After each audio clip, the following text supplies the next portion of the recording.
Gente, eu ensinarei a como fazer fogo com pilhas, bombril. A gente tem aqui pilhas unidas em série.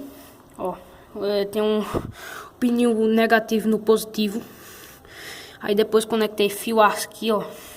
Esse é o pininho positivo. Aí depois conectamos no negativo. E aqui como é mesmo, o pininho positivo. Aí aqui o negativo. Aí vamos lá, vou ensinar a fazer aqui.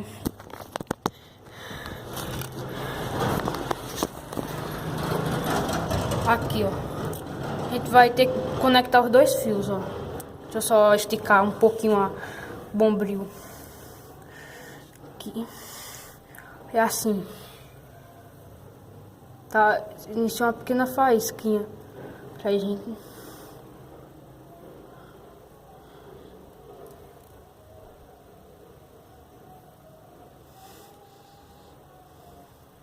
Ó, gente, pegou. Eu só fui enfiar os dois fios aqui. Só botava assim. Aí tá pegando fogo.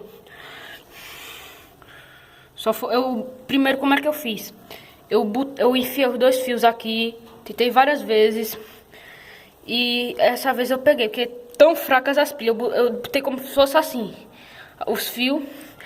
Tentei botar várias vezes. Aí dessa vez pegou. Aí, essa é uma das maneiras de como fazer fogo na situação de sobrevivência. Você tá levando pilhas assim. Essas pilhas alcalinas eu mesmo recarreguei. Então, gente, tchau, gente. Esse experimento foi bom. Então, fui, gente.